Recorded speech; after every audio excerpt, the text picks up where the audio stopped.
नमस्कार दोस्तों, Indo aqua farm में आपका स्वागत है। दोस्तों, आज हम बात करेंगे फिश फार्मिंग के एक बहुत बड़े प्रॉब्लम के विषय में, जो लगभग सभी नए फार्मर फेस करते हैं उसको। जैसे कि जब आप भी फार्मिंग करते हैं या आपके कांटेक्ट में कुछ फार्मर होंगे तो उनसे सुनने को आपको मिलता होगा कि मेरी मछलियाँ इतने दिन पहले मैंने स्टॉक की थी, उनकी ग्रोथ नहीं हुई अच्छी है। तो इसका रीज़न क्या क्या होता है? हमारी मछलियों का ग्रोथ ब्रेक क्यों हो जाता है? क्यों जिस मछली का कल्चर टाइम 8 महीने 9 महीने होते हैं, उनका कल्चर टाइम 15 महीने का क्यों हो जाता है? इसके पीछे का रीज़न क्या है? लेकिन दोस्तों, उससे पहले हम कहना चाहेंगे, अगर आप हमारे चैनल पर पहली बार आए हैं, आप हमारी वीडियोस को पहली बार देख रहे हैं, तो प्लीज़ चैनल को सब्सक्राइब कर दें और वीडियो को भी लाइक कर दें। लगभग सभी फार्मर जो फिश फार्मिंग वैसे स्टार्ट करते हैं बिना ट्रेनिंग के या फिर बिना कहीं से कोई नॉलेज लिए फार्मिंग स्टार्ट कर देते हैं, तो उनके साथ एक बड़ी समस्या होती है कि स्टॉकिंग कितनी करें।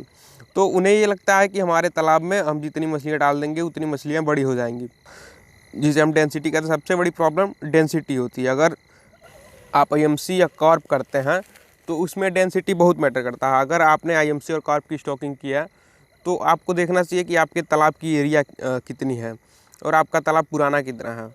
अगर आपने नया तालाब बनवाया है और आपने उसमें 6,000 की स्टॉकिंग कर दी 1 एकड़ में, या कुछ लोग उससे भी ज़्यादा करते हैं, कुछ लोग 8-8 10-10 हज़ार 1 एकड़ में स्टॉकिंग कर देते हैं, क्योंकि उन्हें जानकारी होती नहीं है। और जो सीड सप्लायर होते हैं जिनसे सीड वो लेते हैं, तो उन्हें एक्स्ट्रा सीड दे देते हैं। उन्हें सीड बेचना होता है, वो एक्स्ट्रा सीड दे देते हैं और लोग अपने तालाब में स्टॉकिंग भी कर लेते हैं।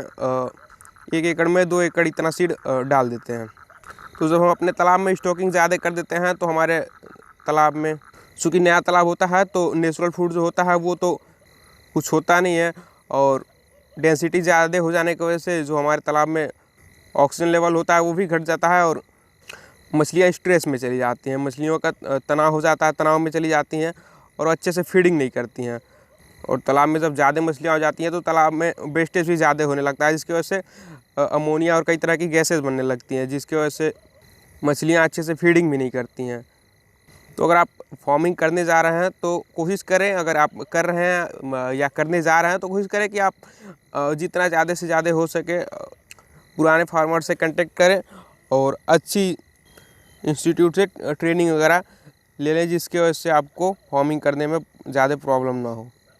और कोशिश करें कि अगर आप पहले साल फार्मिंग कर रहे हैं, चाहे किसी भी फिश ब्रीड की करें, तो उसकी डेंसिटी लो रखें, जितनी लो हो सकती है उतनी लो रखें, और एक कल्चर आप वैसे ही करें। कई लोग पुराने तालाब में ही उनके तालाब में कुछ मछलियाँ रहती हैं, बड़ी मछलियाँ, और उसी में वो बड़ी मछलियों के साथ सीड ला के स्टॉक कर देते हैं। तो ऐसे में जो बड़ी मछलियाँ होती हैं वो छोटी मछलियों को अच्छे से खाने नहीं देती हैं। अगर आप फीड डालते हैं तो बड़ी मछलियाँ ही खा लेती हैं, छोटी मछलियों को फीड नहीं मिल पाता है, जिसकी वजह से उनकी ग्रोथ अच्छे से नहीं हो पाती है, ग्रोथ ब्रेक हो जाती है। और कई बार क्या होता है कि हम एक ही साथ कई ब्रीड की मछलियाँ डाल देते हैं, जैसे कैटफिश हो गई, आईएमसी हो गई, जिसमें अगर कैटफिश ज़्यादा कर देते हैं, आईएमसी को कम कर देते हैं, तो उसमें भी कैटफिश थोड़ी एग्रेसिव ब्रीड होती हैं मछलियों में, तो वो फीडिंग ज़्यादा करती हैं, और आईएमसी थोड़ा स्लो फीडिंग करती हैं, तो उसके साथ भी आईएमसी का ग्रोथ ब्रेक होने लगता है। कैटफिश पहले फीडिंग कर लेती है और आईएमसी के लिए फीड बचता नहीं आपके तालाब में।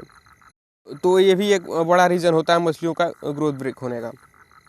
दूसरी एक बात होती है कि अगर आप सीड कहीं से ले रहे हैं और अगर आपको अच्छी क्वालिटी का सीड नहीं मिला, कई बार क्या होता है सीड बहुत ज़्यादा पुराना भी हो जाता है, उनका अच्छे से फीडिंग वगैरह नहीं कराया जाता है नर्सरी में, तो वो कुपोषित हो जाते हैं सीड। और फिर चाहे आप उनको बाद में कैसे भी फीडिंग कराएं या कुछ भी करें, तो उनका ग्रोथ वैसे नहीं हो पाता है अच्छी तरह से, क्योंकि जिन मछलियों का किसी चीज़ का अगर आप बचपन में अच्छे से ख्याल नहीं रखते हैं तो फिर आगे चल के उनमें इम्यूनिटी नहीं रहती है। तो कोशिश करें कि जब आप सीड लें तो किसी भी अच्छे बार से सीड लें, जिसको आप जानते हो और जो अपने सीड की गारंटी लेता हो कि उसकी ग्रोथ अच्छी होगी ही होगी।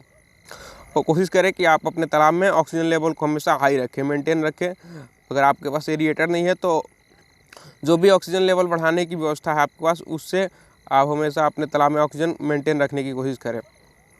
और पानी के जो पैरामीटर्स होते हैं, जो मेन होते हैं, अमोनिया और पीएच, ऑक्सीजन, तो इन सभी चीज़ों को हमेशा आप नोटिस करते रहें कि इनका टाइम में क्या पैरामीटर्स है और क्या होने चाहिए। और दोस्तों जब तालाब बनवाएं तो कोशिश करें कि तालाब की गहराई आपकी कम से कम 6 फुट 6 फुट आपके तालाब में पानी रहे, उसकी गहराई 7 साढ़े 7 फुट रखें। और 6 फुट हमेशा आपको पानी रखना ही पड़ेगा। अगर आप IMC और कार्प करते हैं या फिर आप कैटफिश करते हैं, पंगीसिस वगैरह, तो 6 फीट पानी रखना पड़ता है। क्योंकि आप पानी अगर बहुत कम कर देते हैं तो आपके तालाब में जो टेम्परेचर होता है वो पानी हीट होता है तो टेम्परेचर बढ़ जाता है, जिसकी वजह से मछलियाँ स्ट्रेस में चली जाती हैं। तो वो भी एक रीज़न होता है जिसकी वजह से मछलियाँ अच्छे से फीडिंग वगैरह नहीं करती हैं। तो तालाब का जो पानी होता है उसका टेम्परेचर भी आपको मेंटेन करके रखना पड़ता है। इसके लिए सबसे अच्छी बात है कि आप अपने तालाब में कोशिश करें कि 5 से 6 फीट पानी रुके। दोस्तों आशा करते हैं आपको वीडियो अच्छा लगा होगा। अगर वीडियो अच्छा लगा हो तो प्लीज़ वीडियो को लाइक कर दें और चैनल को भी सब्सक्राइब कर लें और जुड़े रहें ऐसे ही फिश फार्मिंग से रिलेटेड नई नई टॉपिक पे जानकारी लेने के लिए। धन्यवाद दोस्तों।